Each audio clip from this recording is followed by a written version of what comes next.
My husband's parent controlled our finances, saying, "You're too young to manage money wisely." My husband agreed and transferred access to them. I smirked, opened my laptop, and said, "Funny, because I just transferred something too." Their faces turned white as they saw their bank balance drop to zero. I, 24 female, married my husband, Ryan, 27 male, after dating for 5 years. I loved him. I really did. But I underestimated one thing: his blind loyalty to his parents. Ryan's parents, Susan and David, were well off. Not billionaires, but comfortably wealthy. They lived in an expensive house in Connecticut, took yearly trips to Europe, and always had the latest luxury cars. They thought they were better than everyone, and they especially thought they were better than me. I didn't grow up poor, but I wasn't raised with wealth. My parents were immigrants who worked hard to give me a good life. I put myself through college, got a business degree, and built a solid career in finance. By the time I got married, I was making more than Ryan. His parents never outright said they disapproved of me, but it was obvious. The fake smiles. The condescending "oh, you wouldn't understand" comments when they talked about investments. The backhanded "Ryan has always been so generous, I hope you appreciate what he does for you." Ryan was clueless about all of it. Or maybe he just didn't care. I ignored it at first. Let them have their little superiority complex. It didn't affect our marriage. Until it did. A few months after we got married, Ryan came home with news. "My parents are going to help us manage our money." I frowned. "What do you mean?" He smiled like this was the greatest thing ever. "They think we're too young to be handling finances on our own. So they offered to take care of it for us. Just for a little while, until we're more stable." I laughed. "We're plenty stable. We both have good jobs." "It's not about that," he said. "It's just. They've been doing this for years. They know how to invest, how to budget, how to plan for the future.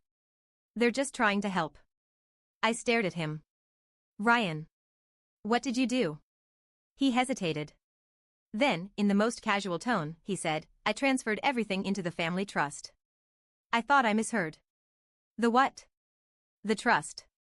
My dad set it up. It's how they manage all their money. This way, they can handle everything for us." I felt my stomach drop. "Ryan, are you saying you gave your parents control of our money?" "They're not controlling it," he said, like I was being dramatic. "They're just managing it. If we need something, we just tell them, and they'll take care of it." I was shaking. I worked my ass off to build my savings. I had $75,000 set aside, my money from years of hard work. And now? His parents could do whatever they wanted with it. I took a deep breath. "So let me get this straight. If I want to buy something, I have to ask your parents?" "It's not like that," he insisted. "They'll just make sure we're making smart choices." I stared at him. He really didn't see the problem. "I don't need a babysitter for my money," I said. Ryan sighed, like I was being difficult. "It's not just about you. It's our money, and this is what's best for us." "Oh. Okay." I smiled. Nodded. Said, "All right." Then I opened my laptop.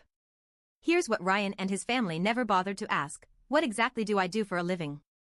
I work in financial fraud investigations. I know exactly how trusts work. I know loopholes. I know how to move money around in ways that don't leave a trace. Ryan and his parents thought they were the smartest people in the room. They weren't. That night, while Ryan was asleep, I got to work. I transferred every penny of my personal savings into a new account his parents couldn't touch. I withdrew $20,000 from our joint checking and put it in a separate account under my name. I logged into the family trust, which, thanks to Ryan's blind trust in me, I had legal access to. And then? I emptied it. The next morning, I was drinking my coffee when Ryan's phone rang. It was his mother. Screaming. Something was wrong with the accounts. Money was missing. Ryan looked confused. "That doesn't make sense," he said, opening his banking app. His face went pale. I took a sip of my coffee and smiled.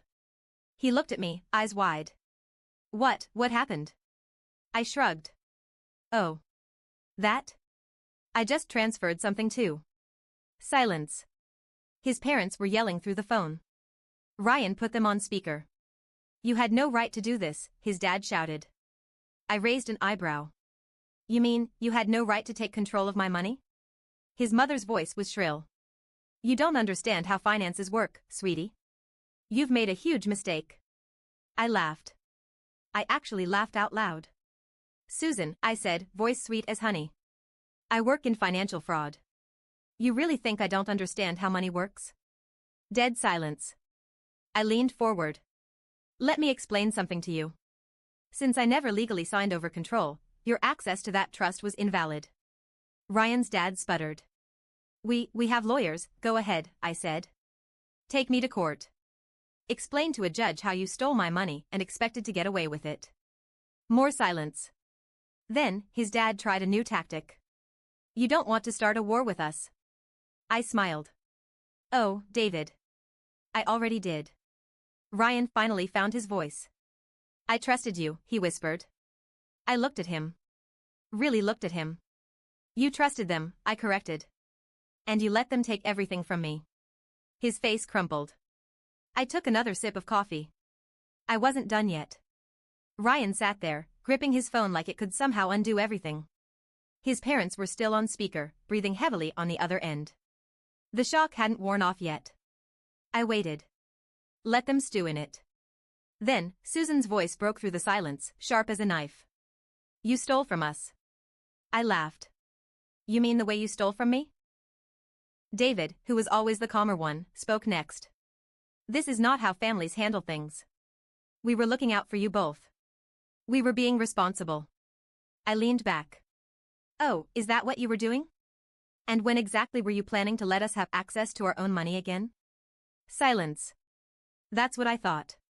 Ryan finally snapped out of it and turned to me, voice shaking. What did you do with the money? I shrugged. Moved it somewhere safe. Somewhere they can't touch it. David's voice went dark. You put us in a very difficult position, young lady. I almost rolled my eyes at the young lady comment. He still thought I was some clueless girl who didn't know how the world worked. So I dropped the real bombshell. I also spoke to a lawyer. Ryan flinched.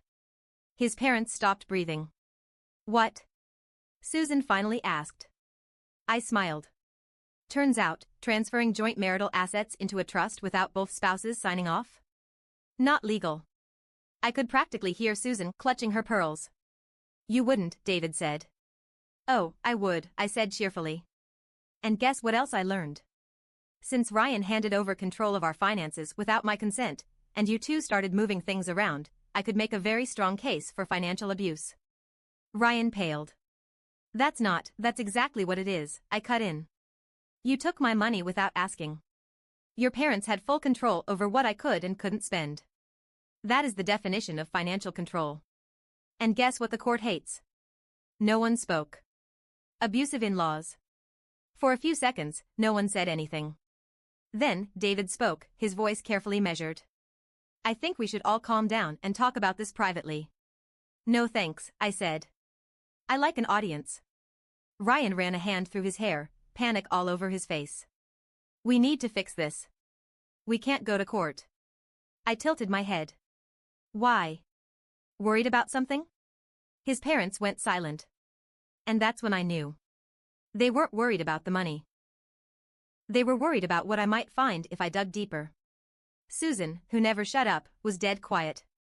I clicked my tongue. There's something else, isn't there? Ryan swallowed.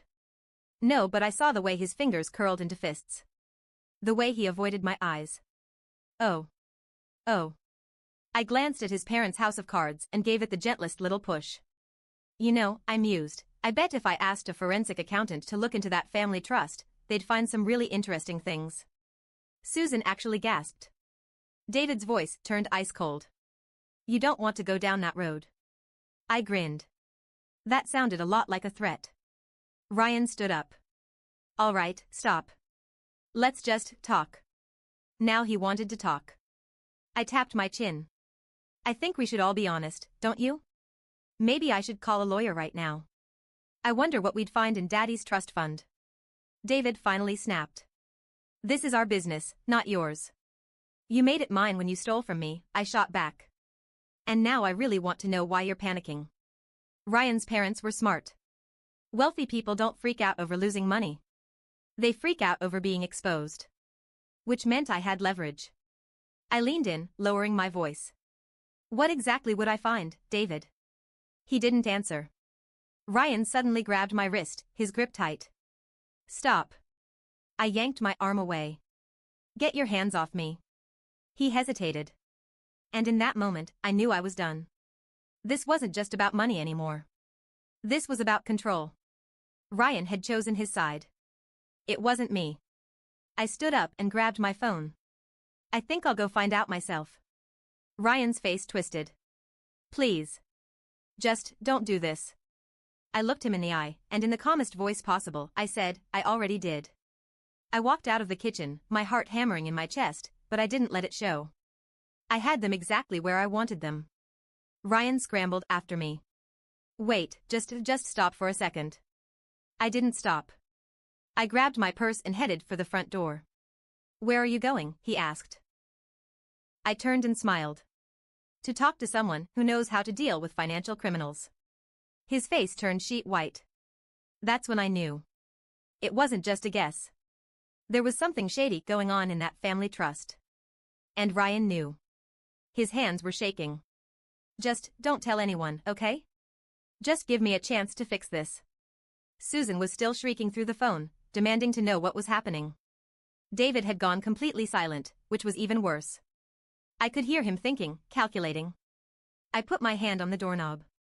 Ryan, I said, tilting my head, is there something you want to tell me? His throat bobbed. No, I watched his face. The way his jaw clenched, the way his fingers twitched. He was lying. I didn't leave. Not yet. I walked back into the kitchen, calm, careful, placing my purse down like I wasn't about to explode. I leaned against the counter. Okay. Let's play a game. Ryan blinked. What? Let's pretend I don't already know everything. And you tell me what exactly your family has been doing with our money. His mother's voice was still coming through the phone, now a frantic whisper, don't say anything. I ignored her. Ryan swallowed. Nothing. There's nothing going on. Liar, I said immediately. He winced.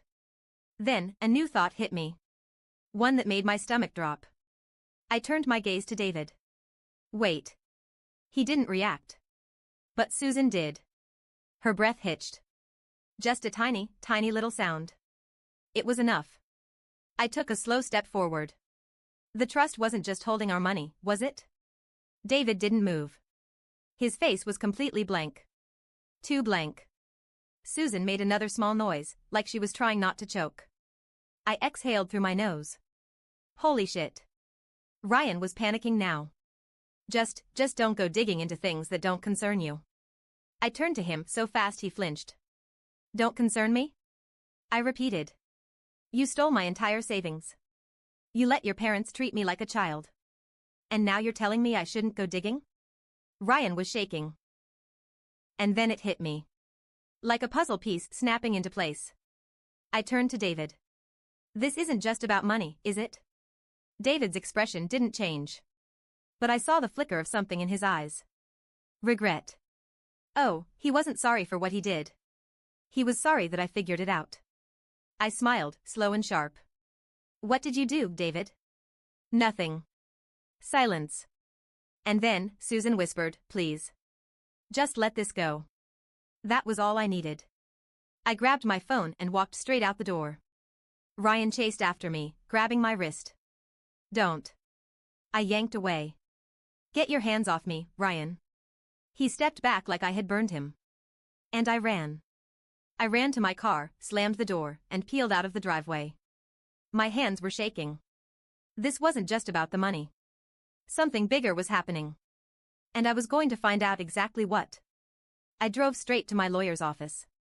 My hands still trembled on the steering wheel, but my mind was racing. Something was off with Ryan's family. I had no idea just how deep it went, but I had to know. The clock ticked loudly in the waiting room. I couldn't sit still. Every passing second felt like a hammer smashing down on me, and I wasn't sure whether I wanted to break down or scream. I was shaking. And I hated feeling like this. My lawyer, Carl, finally ushered me into his office, a calm presence in the storm. Take a seat, he said, looking at me with a sympathetic smile. I didn't sit down. I started pacing. Carl, I need you to get a forensic accountant. I need to know everything about that family trust. Everything. Carl's brows furrowed and his voice lowered. Okay. But why now?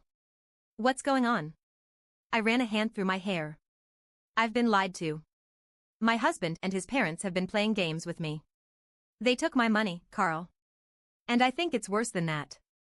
I think they've been hiding something. Carl leaned back in his chair. Take a deep breath.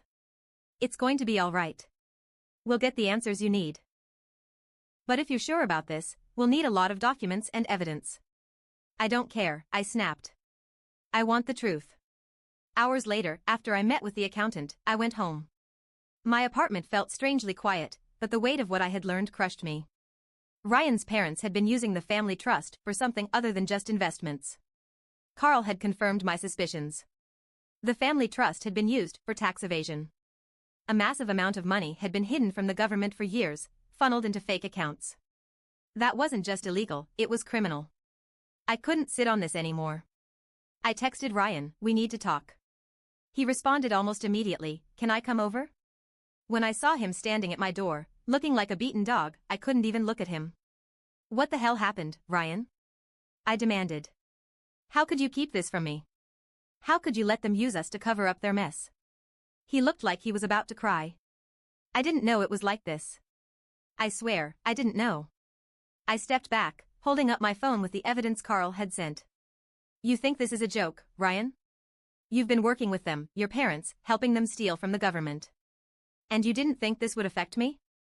Ryan's eyes went wide. He stumbled back, and for the first time since this whole thing started, I saw fear in his eyes. I didn't know. I didn't know the extent of it. I just thought, you thought. I shook my head. You trusted them. You put your entire future, our future, into their hands. I worked my ass off for everything, Ryan. Everything. And you let your parents take it all. He took a step forward, his face contorted in pain. I was just trying to protect us. I thought it was the right thing to do. You thought, I repeated bitterly. And now, look where we are. I trusted you. I let those words hang in the air. The silence that followed was suffocating. Then, Ryan spoke again, barely above a whisper. I love you. I do. But I was scared. I didn't know how to tell you. My parents, they control everything. They've always controlled everything. I didn't know how to get out from under them. It hit me like a punch to the gut. So, you've been living in their shadow, letting them decide everything for you? Even our money? Tears started to fill his eyes, but I didn't care anymore. I couldn't. I was beyond that. You let them ruin everything, I said, voice shaking. I'm not some little girl you need to protect, Ryan. I don't need their help. I'm not your project. I'm your partner. But you never saw me that way, did you? Ryan sank to his knees. I'm so sorry. Please, please forgive me. I didn't mean for it to get this far. I didn't realize what I was doing. I was numb. His apologies didn't mean anything anymore. You're sorry, I whispered. But sorry doesn't fix this. It doesn't fix the fact that I trusted you, both of you, and you threw that trust away for your parents. There was a moment, just one single, terrible moment, when everything that had been building up finally cracked wide open. Ryan stood up, shaking, and his voice went from quiet to loud. You don't understand. My parents, I cut him off, raising my voice. No. You don't understand. I don't give a damn about your parents, Ryan. I care about us. And now we have nothing. Nothing because you put them first. And I don't know how to come back from that. Ryan's face twisted in anger and pain. So, what, you're just going to walk away? After everything we've been through? I stared at him, my chest tight. You don't get it, do you? You let them control everything, and you let me be a part of their game. Now you want me to just pretend that's okay? I don't want you to leave me, he said, his voice cracking. But there was nothing left. The trust had been shattered, and no apology could fix it. You already made that decision for me, Ryan, I said, voice cold. You decided I wasn't good enough to make the decisions for us. And now you want me to be the one who fixes everything? Ryan collapsed onto the couch, burying his face in his hands. He was sobbing, and honestly, I felt nothing. I didn't want to feel anything. I walked to the door and opened it slowly. I need to be alone. He didn't move. He didn't even look up. As I stepped out into the hall, I could hear him calling my name, but I didn't stop. I didn't turn back. The truth hit me like a wrecking ball. I didn't need to fix him. I didn't need to make his choices for him anymore. I was done. The next day, I contacted a financial investigator. The truth about the family trust would come out, and so would the criminal activity. The authorities would be involved. But that was no longer my problem. I didn't feel relief. Not yet. Not completely. But I felt a sense of finality that I hadn't before. Ryan's parents tried to reach me multiple times. But I blocked their numbers. As for Ryan? He tried to apologize, tried to tell me how he'd fix things, but I could see the truth now, he couldn't fix this. I would. And I was better off doing it on my own. I didn't need a man who would let someone else decide how my life should go. I didn't need anyone who couldn't see me as an equal. It took months for the pieces to fall into place. But they did. I moved forward. Ryan, however, was left behind, stuck in his family's web of lies, with no one left to blame but himself. And in the end, I knew this was my win. I had taken control back. All of it.